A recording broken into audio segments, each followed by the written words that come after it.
नमस्कार। SPT news में आपका स्वागत है। पेश है 16 अक्टूबर दोपहर 1:15 राजस्थान की बड़ी खबरें। सबसे पहले एक नजर डालते हैं आज की हेडलाइंस पर। राजस्थान में सड़क हादसा, ट्रक और स्कॉर्पियो की टक्कर से लगी भीषण आग। जयपुर में गैस लीकेज से हड़कंप। जैसलमेर बस हादसे की जांच पर एसआईटी के हवाले। स्कूलों के जर्जर भवन पर हाई कोर्ट सख्त। 5 लाख से अधिक परीक्षार्थियों को रोडवेज बसों में मिलेगी निःशुल्क यात्रा सुविधा। और अब खबरें विस्तार से सुनिए। राजस्थान के जैसलमेर में बस में आग लगने के बाद दूसरा दर्दनाक सड़क हादसे की खबर सामने आई है। बता दें कि बाड़मेर जिले में सिंधारी थाना क्षेत्र के सदा गांव के पास मेगा हाईवे पर रात करीब 1:30 बजे तेज रफ्तार स्कॉर्पियो की ट्रक से टक्कर हो गई। यह टक्कर इतनी जोरदार थी कि वाहन में तुरंत आग लग गई और कार के दरवाजे जाम हो गए, जिससे कार में सवार 4 दोस्तों की जिंदा जलने से दर्दनाक मौत हो गई।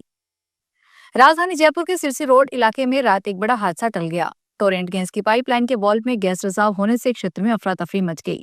तेज आवाज के साथ गैस लीक होने की खबर आग की तरह फैली और आसपास के लोग दहशत में अपने घरों से बाहर निकल आए।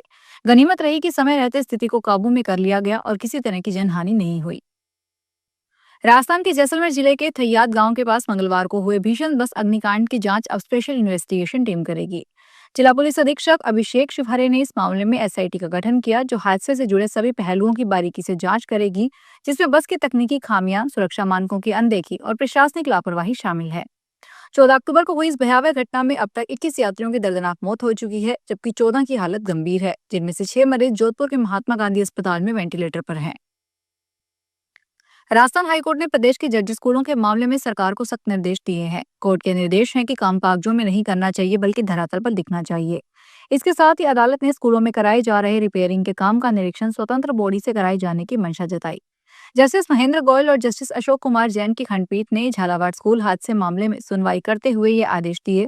दरअसल झालावाड़ में स्कूल बिल्डिंग गिरने के बाद हाईकोर्ट के मामले में स्वतः संज्ञान लिया गया और मामला फिलहाल कोर्ट में है। राजस्थान राज्य पथ परिवहन निगम ने ग्राम विकास अधिकारी सीधी भर्ती परीक्षा 2025 में शामिल होने वाले अभ्यर्थियों के लिए बड़ी राहत दी है। निगम ने घोषणा की है कि 2 नवंबर रविवार को परीक्षा दिवस पर परीक्षार्थियों को रोडवेज बसों में निःशुल्क यात्रा सुविधा दी जाएगी। इसमें 5,14,253 अभ्यर्थियों को ये सुविधा मिलेगी। अभ्यर्थी परीक्षा से 2 दिन पहले व 2 दिन बाद तक रोडवेज बसों में निःशुल्क यात्रा का लाभ उठा सकते हैं। देश भर में दिवाली और छठ जैसे बड़े त्योहारों के दौरान लाखों यात्रियों की रेल यात्रा को सुरक्षित और व्यवस्थित बनाने के लिए उत्तर रेलवे ने अभूतपूर्व तैयारियों का खाका खींचा है। 19 सितंबर से 30 नवंबर 2025 तक चलने वाले इस फेस्टिवल सीजन में रेलवे द्वारा स्पेशल ट्रेनों के रिकॉर्ड 4718 फेरे लगाए जा रहे हैं, जो पिछले वर्ष की तुलना में लगभग 1000 ज्यादा है। इसके अलावा 23 अतिरिक्त रेगुलर ट्रेनें भी इस बार सेवा से जोड़ी गई है, जिसमें यात्रियों की सीटें मिलने की संभावना अधिक रहेगी। राजस्थान में मौसम ने करवट ली है। अक्टूबर के मध्य में सर्दी ने धीरे धीरे दस्तक दे दी है। उत्तर भारत में हुई बर्फबारी और वहां से चल रही ठंडी हवाओं के असर से राज्य के कई हिस्सों में तापमान में गिरावट दर्ज की गई है। रात में हल्की ठंड महसूस की गई। वहीं नागौर में इस सीजन की सबसे ठंडी रात रही, जहां न्यूनतम तापमान 15 डिग्री सेल्सियस से नीचे दर्ज हुआ।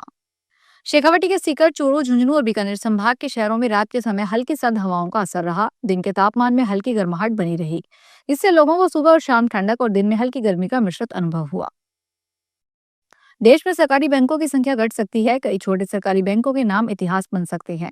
छोटे सरकारी बैंकों को लेकर सरकार ने बड़ा प्लान तैयार किया है। दरअसल सरकार बड़े बैंक मर्जर की तैयारी कर रही है।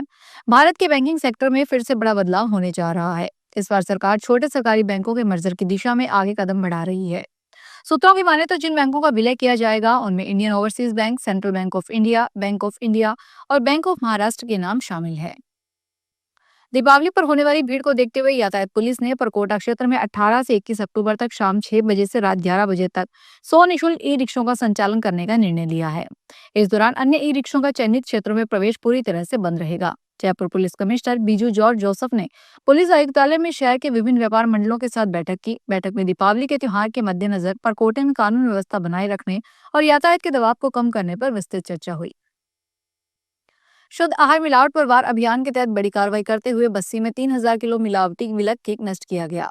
जैन वाटिका स्थित श्री श्याम फूड प्रोडक्ट्स पर छापा मारा। टीम ने मौके पर मिल्क केक के सैंपल लिए और 2500 किलो रॉ मटेरियल भी जब्त किया।